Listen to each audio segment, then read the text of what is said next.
Hello, anyone. How good was Kenobi?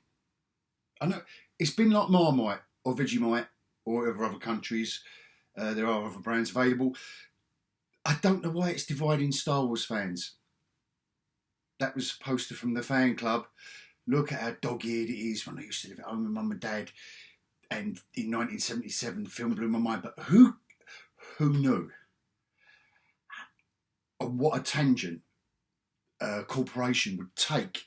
They would have the guts to take it in a completely different direction. No one ever.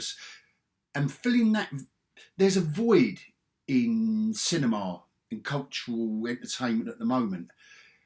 There isn't enough good comedy.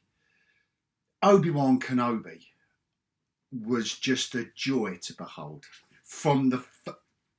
Listen, after they got the dream sequence out of the way at the beginning of Obi-Wan dreaming or nightmaring, including scenes of Anakin that he'd never been at, like the pod race. He'd never been there, but doesn't matter. But even that was funny before the comedy had even started. And they nail every single... They didn't miss a beat. The fundamentals of parody. What a joy. You've got to start with, don't use your main character. I mean, it was called Obi-Wan Kenobi, but hold on a minute. It isn't about him. There's all these other characters around, and he's in it, but it's just to introduce a load of other characters. Brilliant. And obviously, always play it straight. Everyone was playing it straight. I was expecting everyone was a straight. I thought, oh, come on. Oh, am I allowed to say straight man? No, we won't go there. Everyone was playing it so straight that I was waiting for someone to... I can't wait to see the bloopers, because they must be... Because the other one's dialogue. So when they're saying these lines, when Tala is saying, Obi-Wan, and Obi-Wan's saying, Tala, there's got to be bloopers there where they just go, oh no, I can't do this. And God, the Stormtroopers, yeah, and they knew that the fandom, within the fandom, we all, over a beer or two, we all enjoyed mocking the Stormtroopers. They couldn't hit anything, and that's how certain things within our glorious Star Wars universe were allowed to happen. But they just took it and went, what else can we do? What about if someone slaps them? What about if they can't hit anything, and also let's make them stand around, get slapped, that knocks them out, and then there's something about the visors. It must be the limited vision, the limited angle vision, so that we can smuggle things out of inquisitoriums. Genius. I've never seen that kind of slapstick played so straight since Peter Sellers in the Pink Panther films. It was that good, and that's high praise from a geekyOlhog. That's high praise indeed. It just went from one thing to another. The directing, they'd obviously decided, yeah, we ain't gonna... Oh, if there is a fight scene everyone's looking forward to, we won't get too involved, won't get too intense and right up close extreme. No, we'll do extreme long shot, so it looks like a computer game that we can't play, right in the background.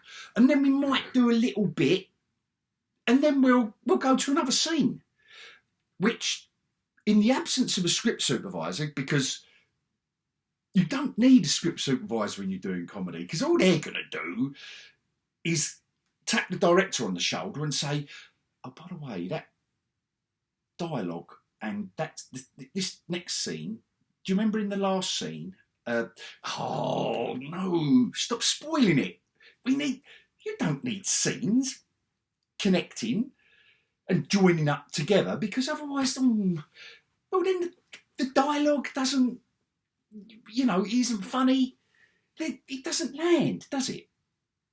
You need a scene that doesn't lead to the next scene, because when you're in the next scene, you're thinking, oh my God, they've just done that. They've just done that. She was laying on the floor, but now she's on another planet. Stuff like that. And CGI. The modern eye. We're getting too used to CGI, I think. We're taking it for granted. So what do they do?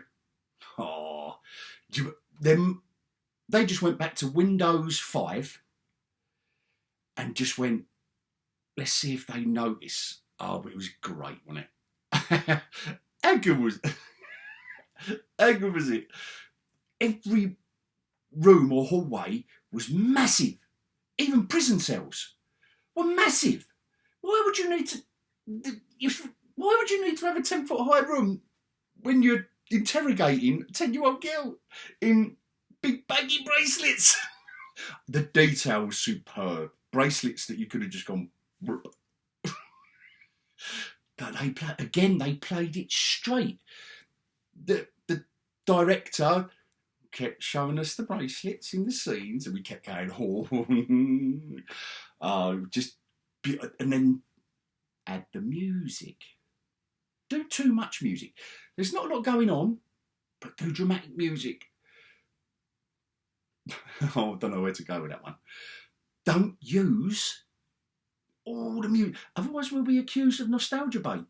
We give him a little bit of that at the beginning, which was funny because it was scenes that he wasn't there. This is what I mean about the genius of it.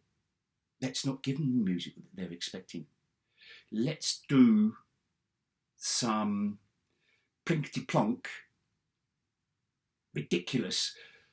Let's go Chaplin-esque with it, so that when maybe a 10-year-old's running, or an Inquisitor is doing superheroic acrobatics, let's do music that doesn't suit it. Let's just doesn't build up any tension, and there's too much of it. Let's overlay it over everything. Not too, the dialogue's still got to be there. You've still got to have that crisp dialogue, and let's kill a couple of people,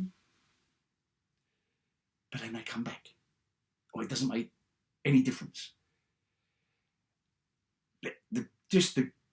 The attention to the comedic detail,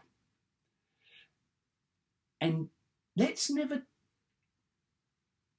The last thing I'm going to talk about is what made it so great. What made it genius was they've all got different powers.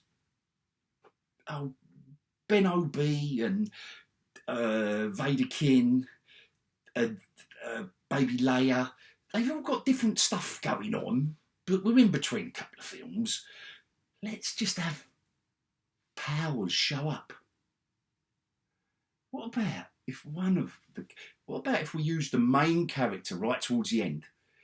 He senses, I forget the kid's name now, in the first episode, the reason he was there, I forget the kid's name. No, it doesn't matter, does it? It doesn't matter, because the next scene, 5 episodes. Oh, what was his name again? Oh, anyway, it doesn't matter, because he knew. Kenobi knew. From light years away in his little ship. I think it was the last episode. And he went, oh, and he sensed him from systems away. And then he got there, and this kid had run away, and he got there, and the mum and dad are going, where is he? And Kenobi just went, I don't know. Anyway, this wasn't a review.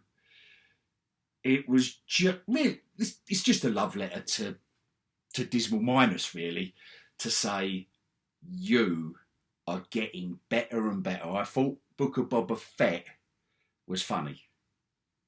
with this one, guys and girls, you have nailed it. This is, like I say, it was the gap that needed filling in the market. There just isn't enough comedy about, and you absolutely made me laugh from beginning to end. So, thanks a lot. Thanks a lot.